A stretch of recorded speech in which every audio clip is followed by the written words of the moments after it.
I was in Egypt a year ago. I went to this tomb of this master being that I've been working with for 20 years.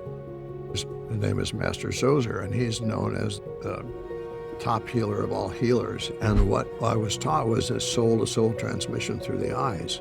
There's no processing. There's really no words. It's an immediate energetic recognition and activation of our true self. Instead of going up here and trying to figure it out, it takes us right into our soul, right into our heart, and we see it. We see it through our new way of looking through our eyes.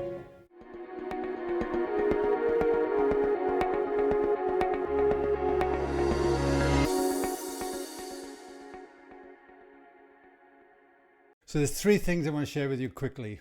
First of all, Rob is coming back to the podcast. He's been on the podcast before. I'll make sure there's a link to his existing podcast, which we did a couple of years ago. It's amazing. His story is amazing. But today we get into a different trajectory of the conversation.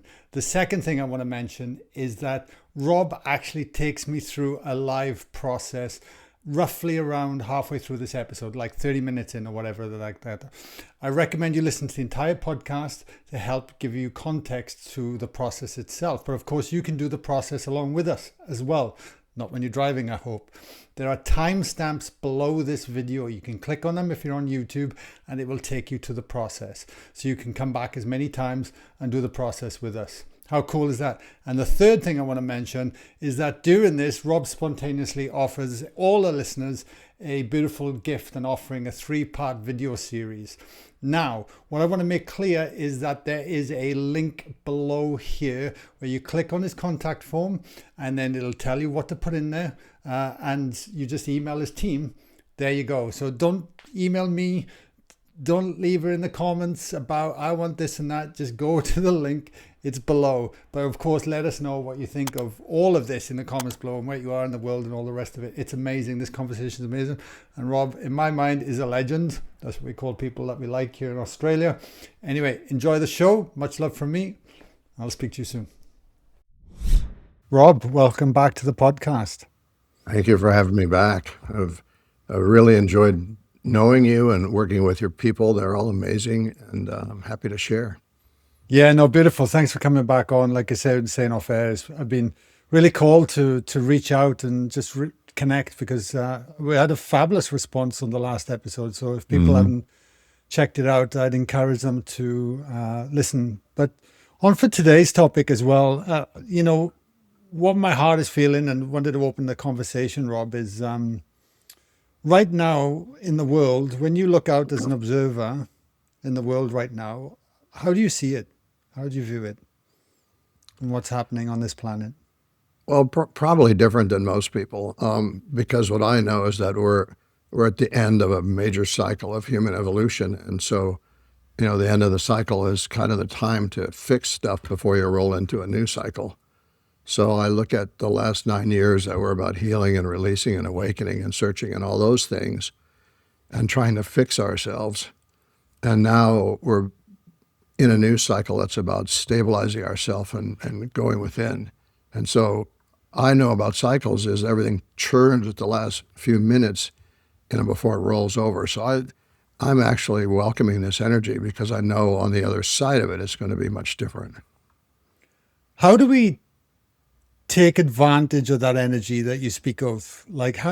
Because what I find is with people, just in observing and running events and retreats and stuff, we tend to go into default fear and overwhelm, which is natural. We've got the war that's been happening. We've got economic pressures, inflations, real day-to-day stuff. But at the core of it all, I'm like you, I'm on the same camp. There's these shifts in energies. So it's like, how do we start to embrace it as opposed to run from it? Well, a couple of things. One of the things that I would like to offer your audience after this session is a recording I did from the Masters a while back that's called Overwhelm.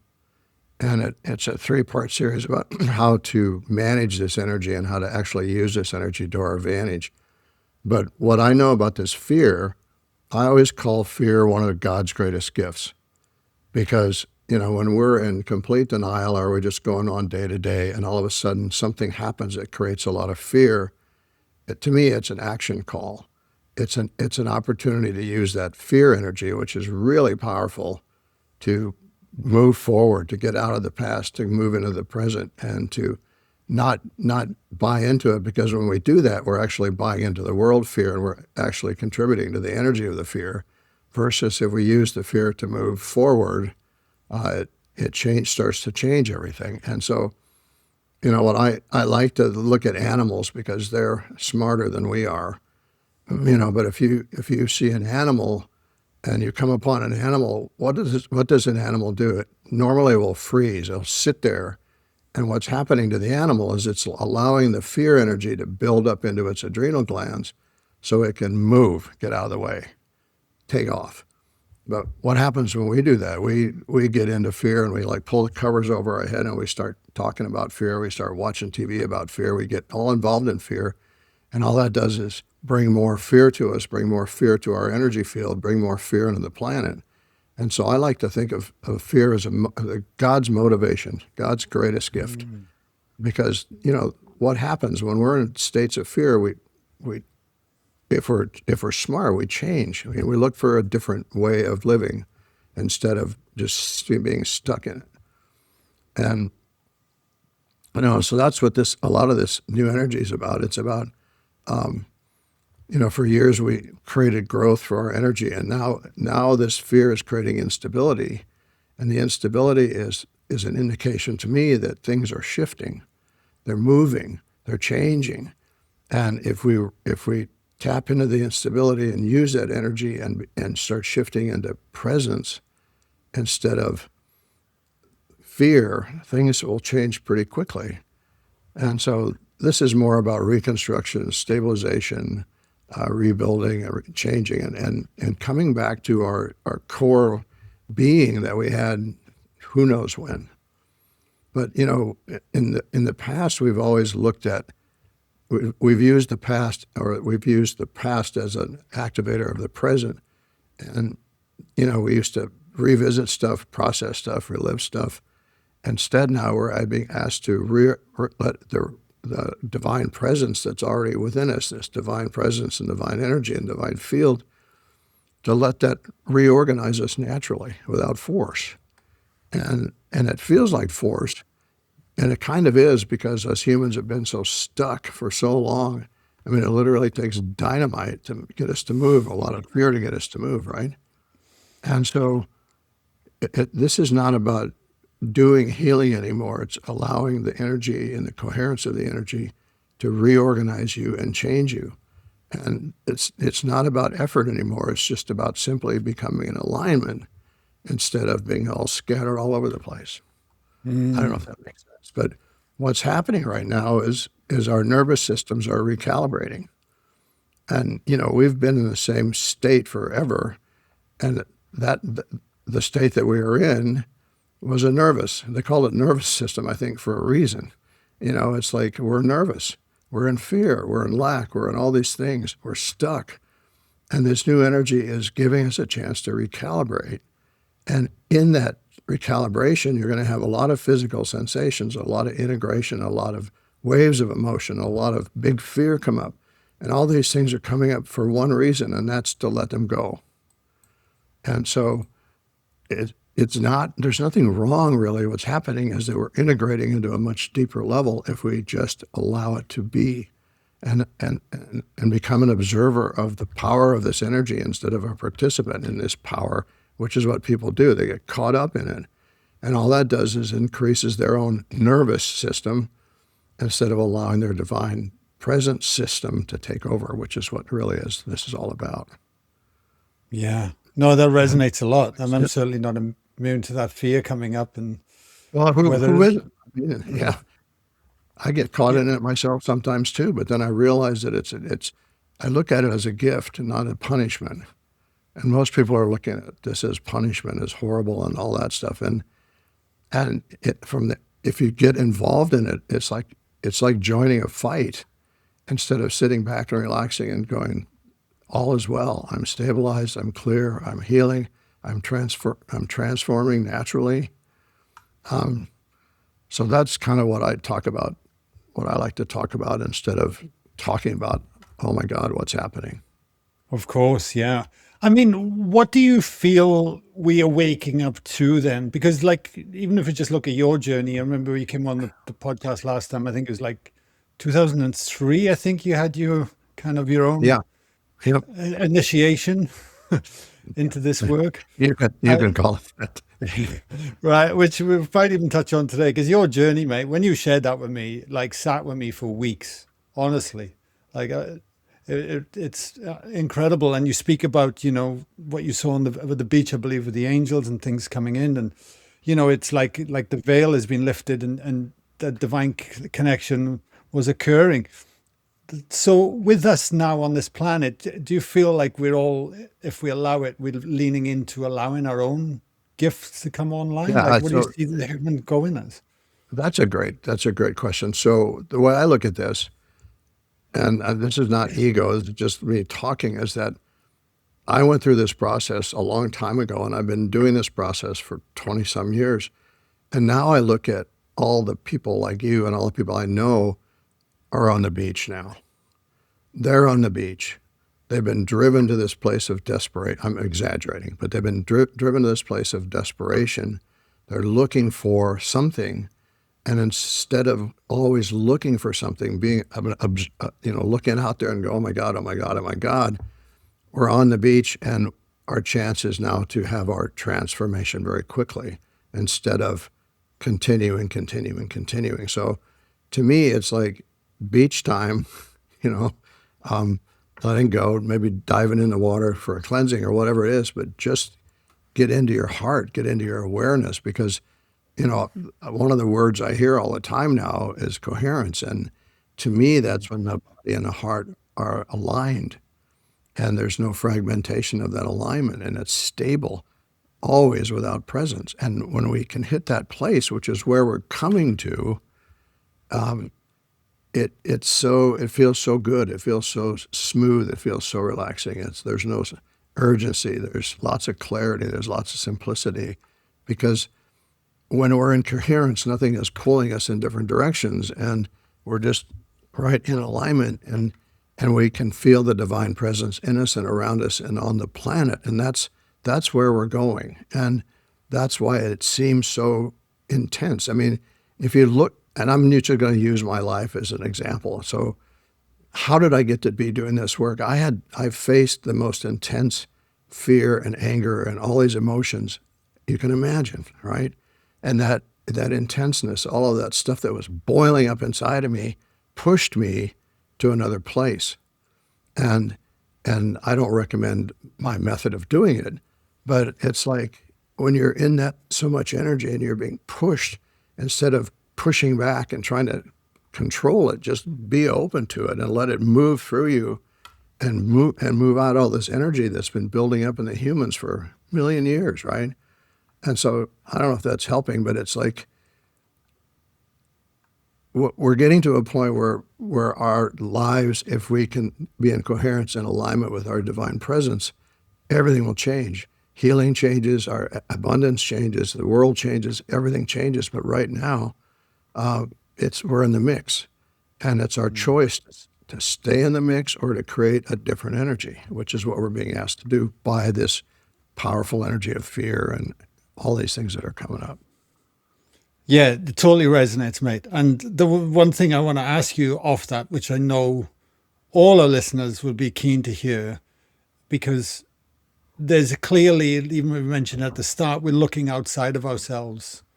When we're looking at the fear, or we're looking for the answers outside of ourselves. And I remember from your journey as well, you had to surrender. You let that energy flow, but then it's like, how do we then develop I guess, the divine intuition to allow the synchronicities to take place, to surrender into where spirit is moving you forward? Because if I recall, there was a lot of synchronistic events or things, and you just kind of went off in the direction Well, which you're now doing. and again, I would ask you to look at what's happening in the world now as synchronistic events. It's it's pushing us to the breaking point Hmm. where we're supposed to break, not die, not suffer, not all that. We're supposed to break out of our old patterns, our old thoughts, our old all those things that we've been carrying around, and simply go within and be present with what's within you, your divine presence within you, and use that to bring peace among yourself and that energy out to the planet. Right now, people are getting involved in the energy of the planet, and they're feeding the energy, and they're making it seem even worse because everybody's like involved in the fear stuff instead of going within, which is where we're supposed to be going right now, and being in our hearts, being in our truth, being in our own divine presence instead of all this craziness.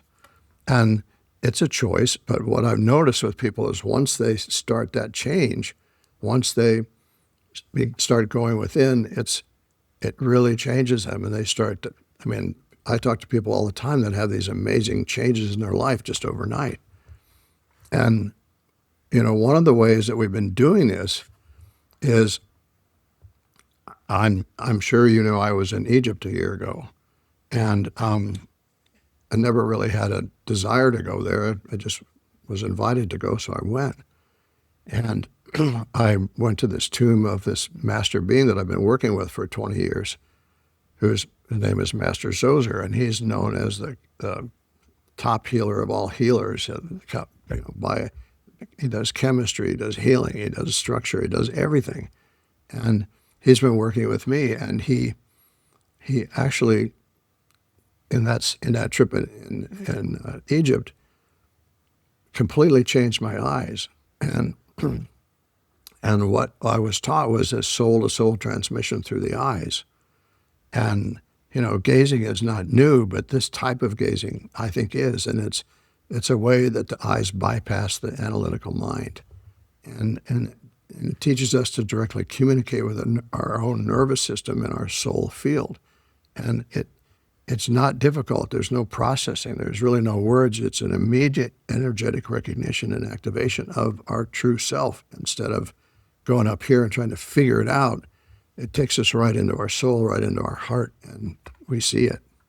We see it through our new way of looking through our eyes, if that makes sense. It does. It does. And so this new energy matches up with the current energetic shift perfectly, and it teaches us to move beyond our mental understanding, beyond our emotional processing, into a direct transmission from the divine, where we recognize that we've always had this divine embodiment.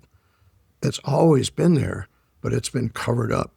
And it's like all this stuff that's happening in the world is, blowing the top off this cap that's been blocking us from really understanding who we really are. Not who we've become, but who we really are. And so when we do this gazing, it creates a pretty fast stabilization in our body. It creates clearing out stuff that you don't have to go looking for, and it starts to anchor you in a stabilized coherence pretty fast. And the way it works is because it meets people where their mind can't go. So it opens up stuff that we've been trying to figure out up here, and it allows us to see what's really underneath. It's not something you do, it's something you receive. And that's kind of what we've been doing in a lot of the teachings lately. And, people Google Master Zoser and they see all these different, sketches of him or drawings of him. He actually built the very first pyramid in Egypt. And it was a pyramid of healing, an ancient healing pyramid. The very first one, it's called the step pyramid. And so from that energy, when I was over there, I was being taught these ancient, I call them Egyptian, but these ancient ways of getting back into our alignment and getting past everything else. And Wow. it's not teaching us through information, it's teaching us about divine presence and energetic precision. And it's a lineage that's always been there. We just have forgotten it or covered it up or, over time. But it's in this time of all this crazy energy, this ancient energy is now accessible. to us, and it changes everything about how we see ourselves inwardly and how we see ourselves outwardly. And yes, we can observe stuff that's going on, but we're not taking it on like we have been. Do you see the guides when they come in, or do you just energetically work through them? Like, how does that work for you? Like, how could you explain it to the listeners? Um, you know, a lot of people say that they see things, and my belief is that we don't actually. Very seldom do we actually see things. It's about seeing them in your mind, not seeing them with your eyes. Mm-hmm. So what I've learned over the years is that if I close my eyes or if I look away from somebody when I'm working with them, I don't get distracted by my eyes looking at the nice necklace they have on or the cool sweater or the cool Nikes or whatever it is. I'm distracted from the humanness of it, because when I do that, it opens up I call it my mind screen, my sacred screen in the back of my head. It opens that up, so I have these thoughts of images. So, and if you talk to a lot of people that are, quote, clairvoyant or psychic, they're not actually seeing anything. They're in front of them. They're seeing it in their thought, in their mind. I'll never forget I don't know this person, but John Edward, who's a great medium and does a lot of work. He wrote a book one time, and he talked about the fact that when he says, your grandmother's standing next to you and she's wearing a pink sweater and has a hula hoop, he's not seeing that. He's seeing it in his mind as a thought, but he's not actually seeing somebody standing next to somebody. And I think what happens with people is they're so hung up on, they want to see, I want to see, I want to see, I want to see, that they're believing that they're actually going to see something instead of knowing what it is in their mind as kind of, a picture in your mind, if that makes sense. Yeah. Totally, so totally. It's I think, because I used to do this, that people get too caught up in their expectation of what they think they're supposed to see or what they think is supposed to happen.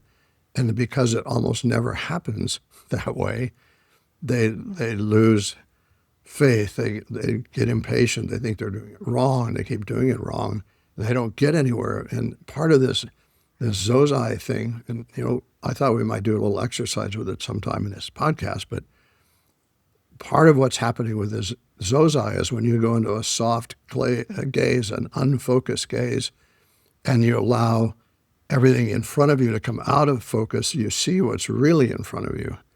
And again, it's not always seeing with your eyes. It's your eyes are picking the energy up, but they're not seeing. Your mind is actually interpreting it in a way that sounds like you're seeing.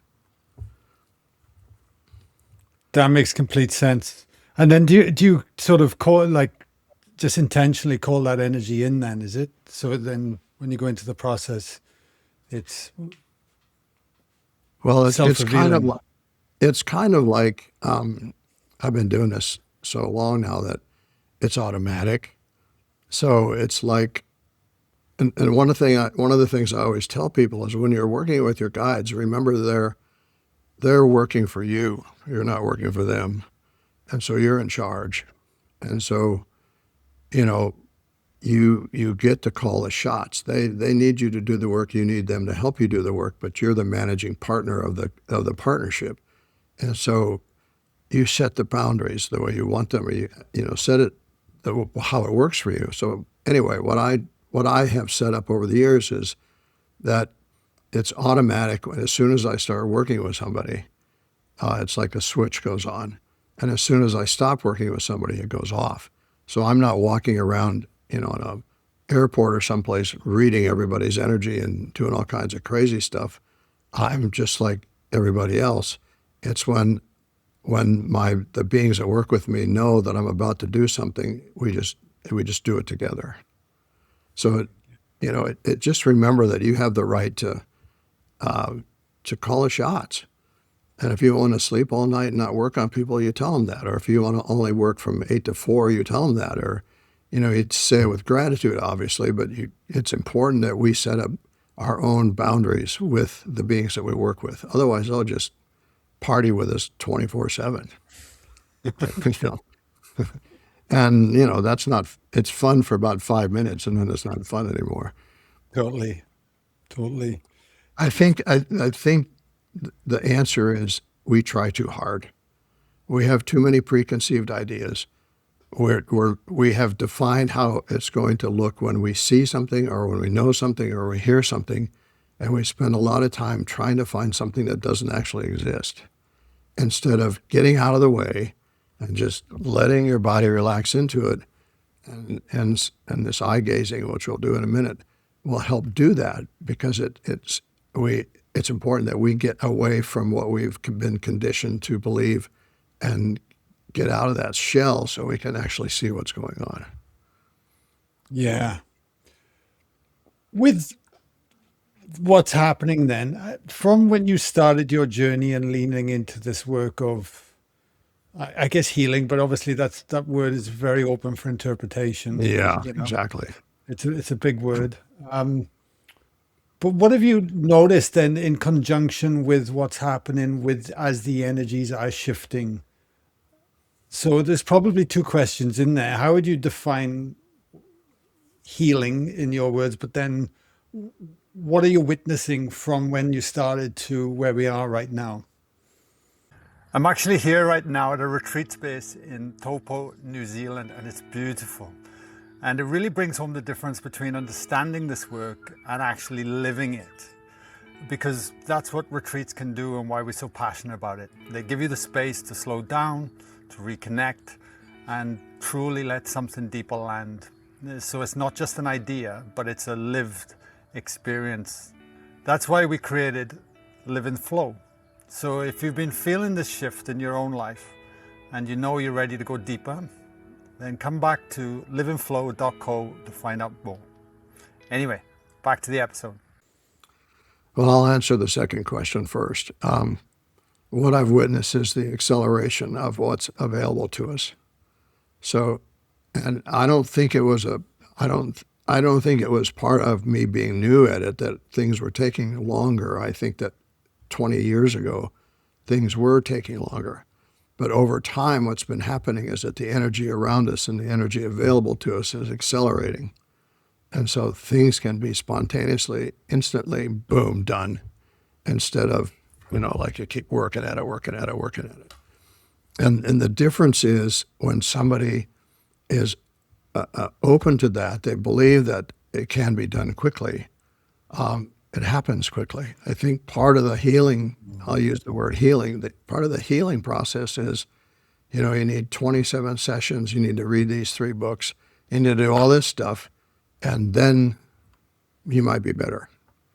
Instead of just knowing that that energy that will change you is instantly there. And it's part of this divine presence that we're being asked to connect with ourselves and the divine and all these energies, because when you connect, it's instant. And again, the thing people, I think, they have an expectation that instant means your whole body's going to change instantly.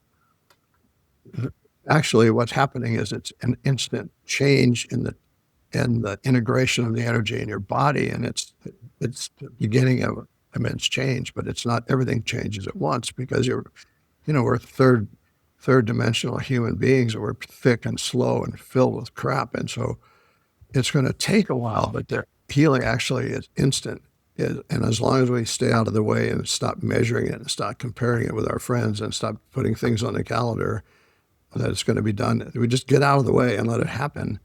It's a much more accelerated energy than it used to be. Does that make sense? It does, but that's a big component, isn't it? Getting out of our own way, like you said, Yeah. which can be very, very challenging. Well, to me, the biggest challenge is that, people come to a healer, you, me, whoever it is, and they come because somebody said you're amazing, or they come because they saw you on TV or me on TV, and I'm like, wow, it looks so fast on a movie or on TV.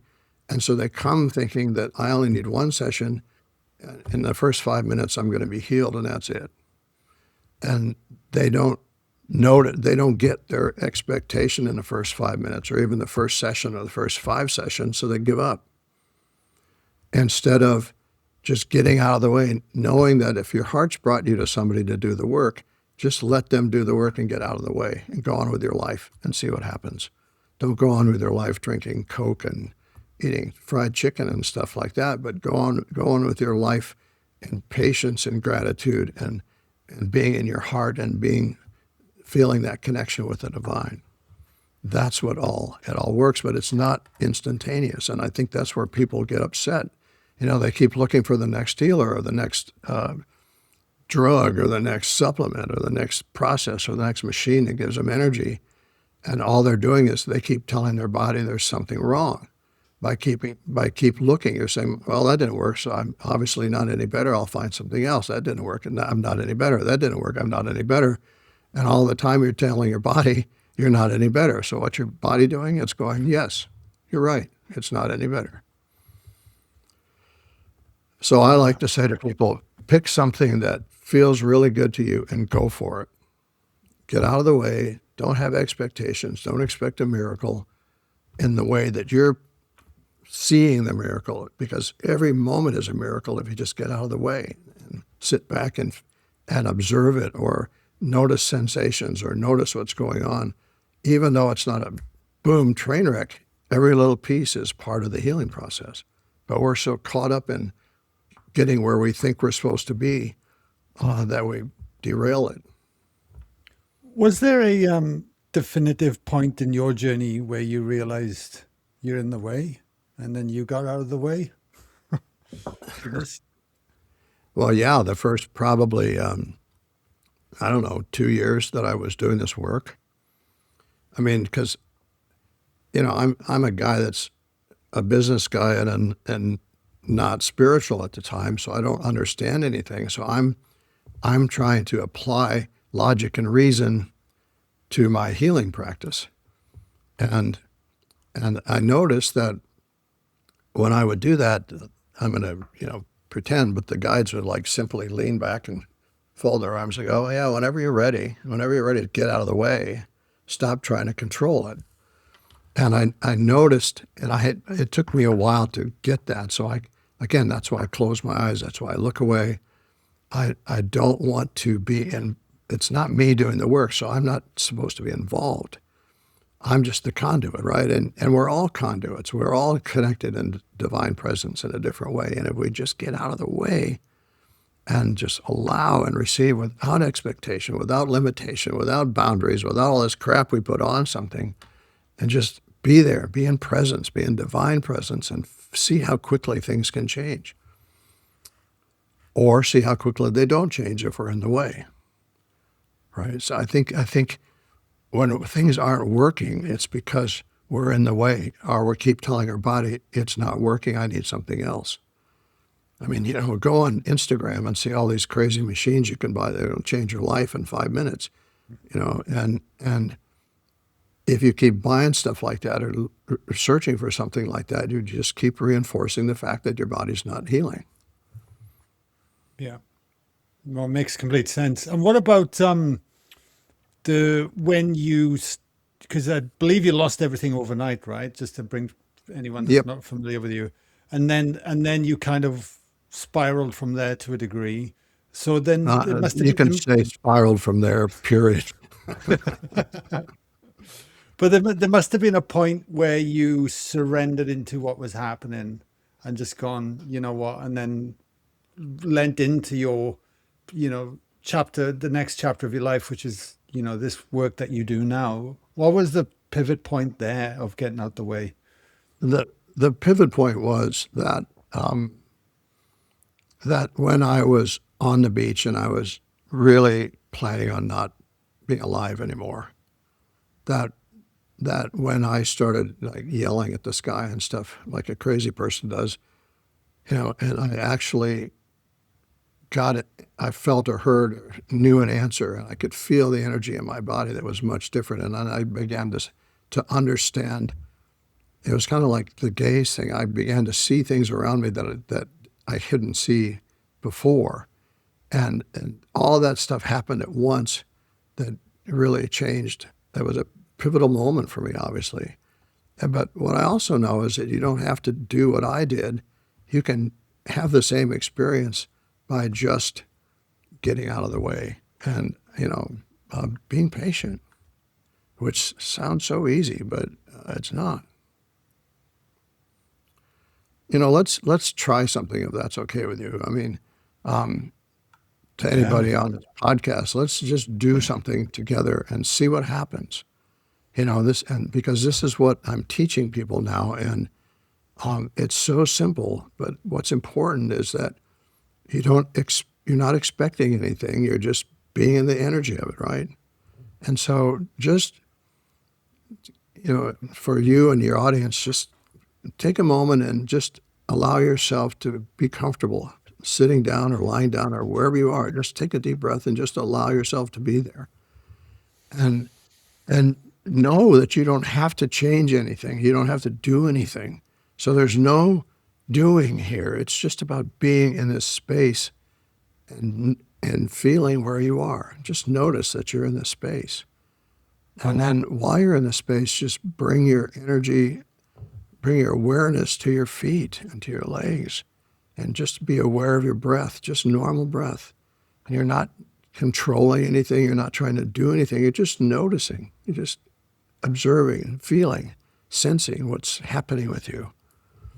And now just bring your awareness up to your eyes. And this is about not how your eyes see, but how your eyes feel.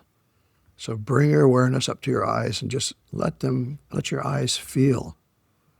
And allow the muscles around your eyes to soften, and keep your eyes open, but it's like an unfocused, soft gaze that you're looking out. And there's no effort. You're not looking for anything. You're not trying to do anything other than softening your eyes.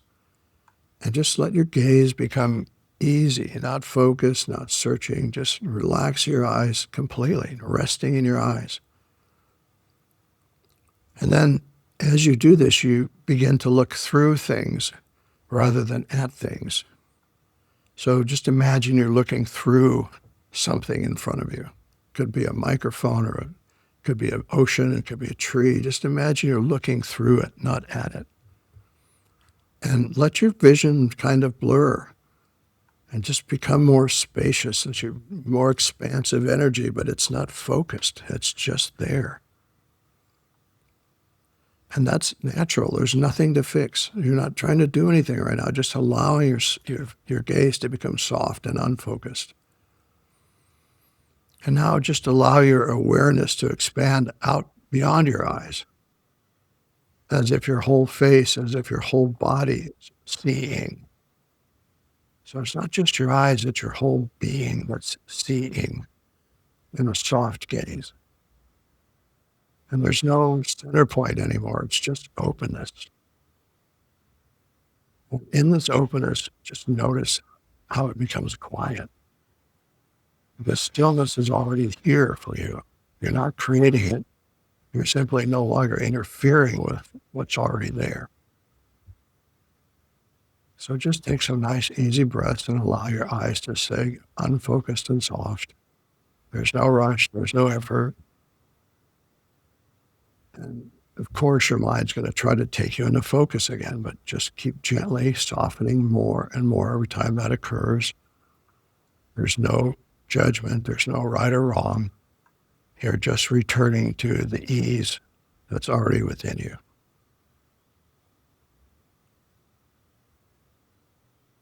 And slowly bring a little more awareness back in your body, keeping your eyes open. Your eyes are relaxed. Awareness is open. Your body is present. So what you're doing when you soften your gaze, you're calming the nervous system instantly. When you soften your gaze and just let everything go out of focus, it shifts you out of your mental control into your divine presence. And it also opens a doorway into the energetic field in and around you.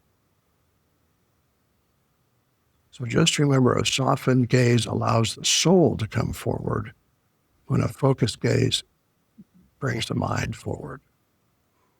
And you're not trying to see better. You're just allowing yourself to stop trying to see it all. And remember, there's no right way to experience this. Some might feel immediate stiffness, stillness. Others might feel subtle shifts. The goal is simply removing effort. So when you learn to relax your eyes, when you learn to relax your gaze, everything else begins to fall into place.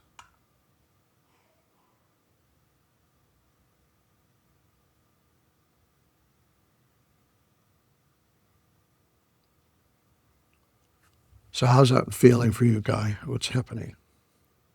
That's interesting. Yeah, I was kind of toyed with that, looking at the beach on the horizon when I go to the beach sometimes, softening the Mm-hmm. gaze, but not. Mm-hmm. There's a few things that jump forward. First of all, when you said, how do your eyes feel? That really resonated.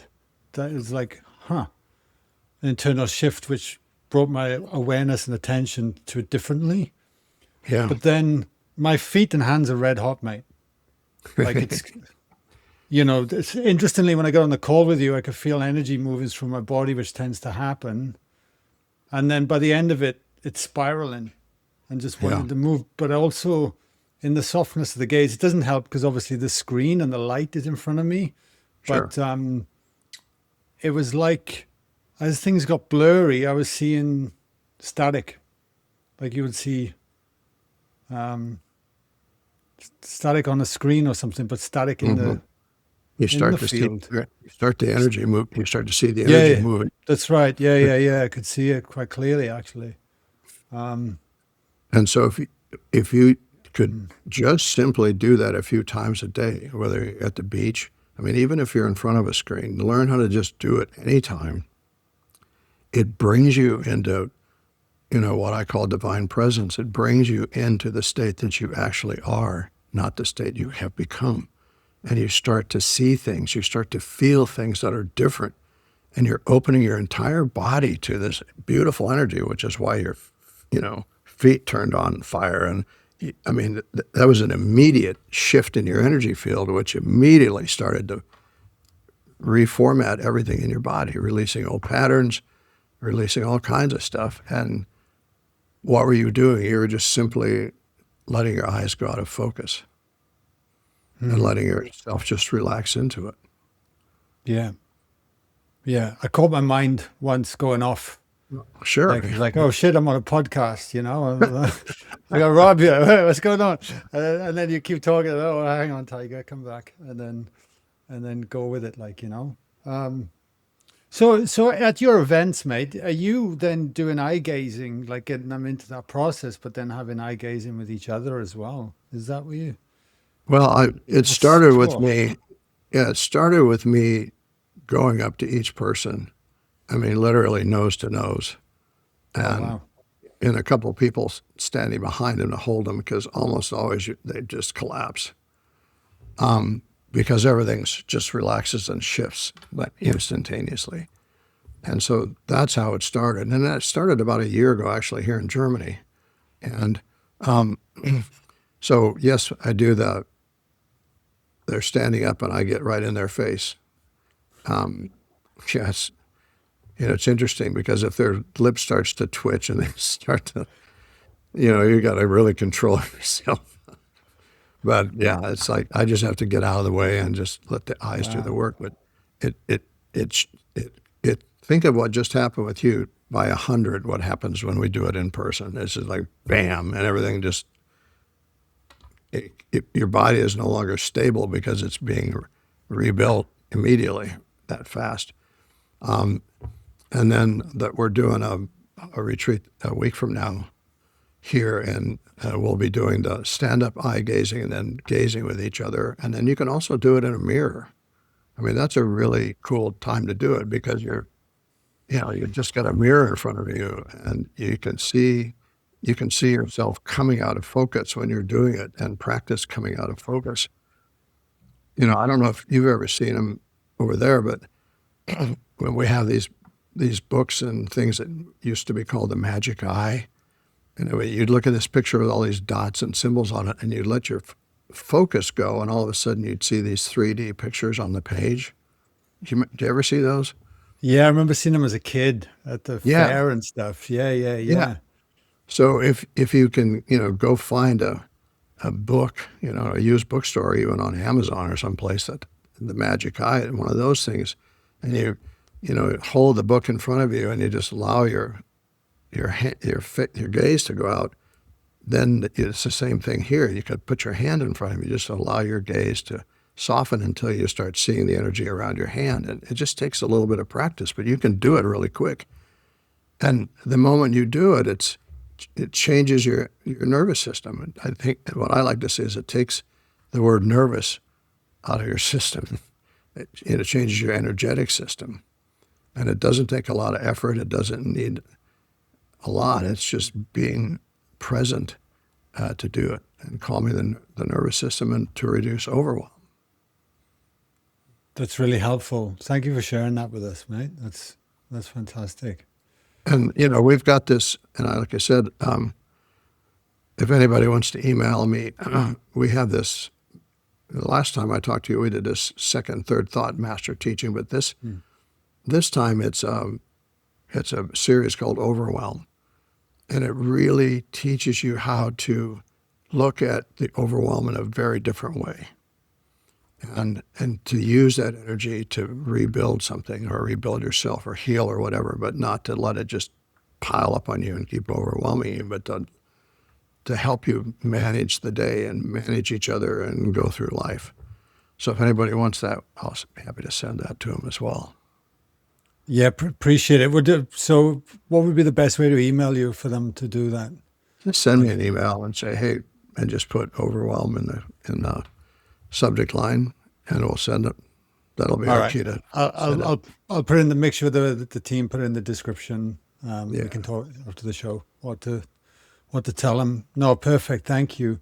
Well, so with all that in mind, then for people, what is your kind of belief system now around why we get into such a state, like physical ailments, issues? Because obviously you see different people come in from all over the world, from all walks of life, with different issues, from physical abilities to diseases, whatever it might be, right? To then obviously emotional, mental.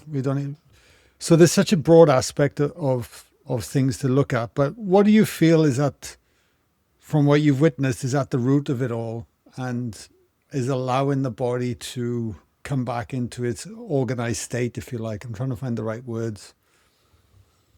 Well, I mean, there's two things that I kind of put it on, and one of them is, we have learned not to express our emotions, and 99, in my opinion, 99% of what's wrong with people is holding on to emotions, because we hold on, and when we're holding on to fear, let's say, for example, fear is held in our kidneys, and kidneys have the adrenals, and panic attacks come from the kidneys, and it's because you're being overwhelmed with fear. And instead of doing something about it, we take a pill, or we take a Xanax, or we do something to suppress that emotion. I got to get this light out of my face here. Sorry. That's all right. And instead of using the energy to move forward and get away from the fear, we tend to hold on to it. And so over time that builds and builds and builds and builds. And more than likely your parents had a kidney issue or anxiety issue or whatever their issue was, and their parents had it, and their parents had it, and their parents had it, and their parents had it. And if you look at the present moment of you, you're holding on to generations of the same energy, and we're taking pills, or we're taking supplements, or we're doing something, but not actually addressing the energy. We need to get that energy out, and you can do that by screaming or running or doing something, moving, right? But typically we reach for the medicine cabinet or do something. And so what I think is interesting is most people actually die of kidney failure. They can have all these other things wrong with them, but at the end, their kidneys fail. And what is that? The kidneys, they rule the energy of your heart, they rule the energy of your lungs, they rule the energy of your brain.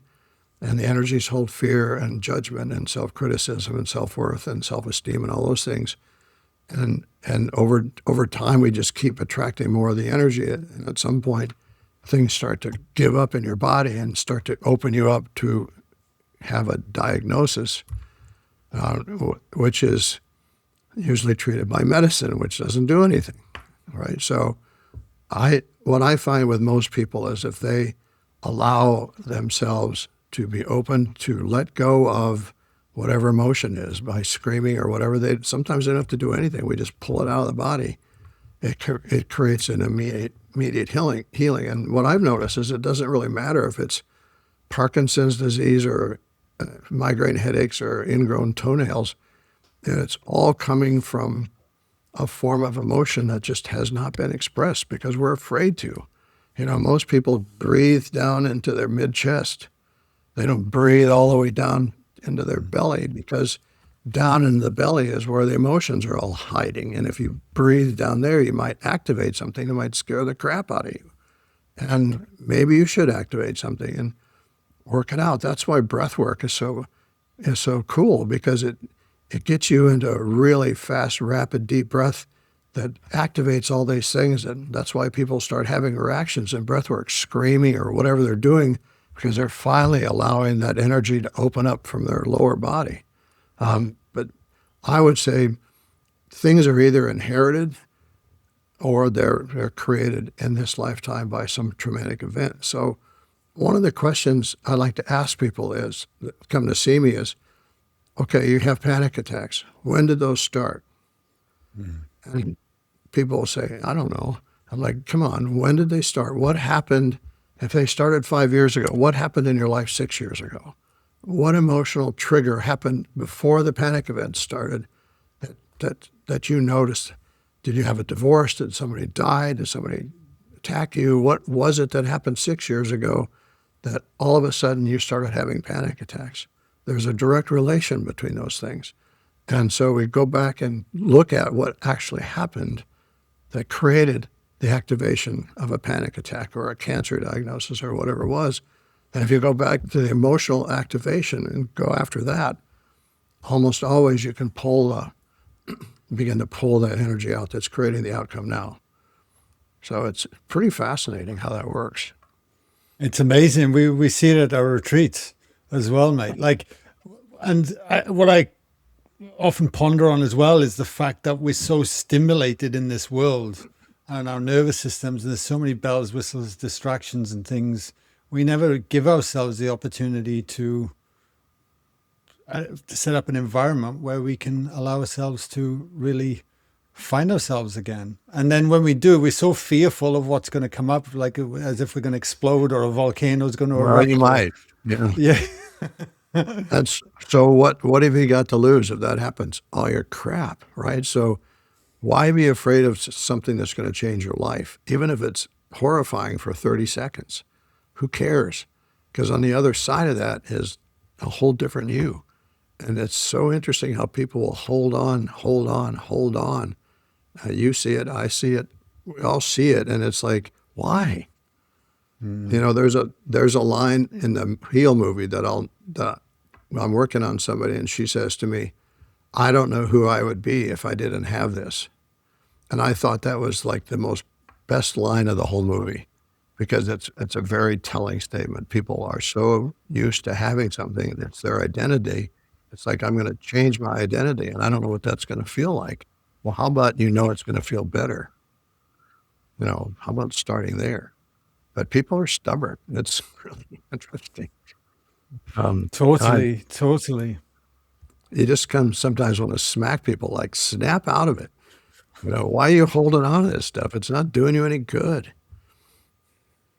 Yeah, I know. But yeah, it's a fascinating one. I can even think back in my own journey of having certain fears around certain things. And every time unconsciously, I would just kind of move away, not even knowing what I was doing. Like, it was all going on below the surface. That's for sure. But yeah, mate, before I wrap up the podcast, I will have to wrap it up soon. is there anything else you'd like to share about what we've been covering today?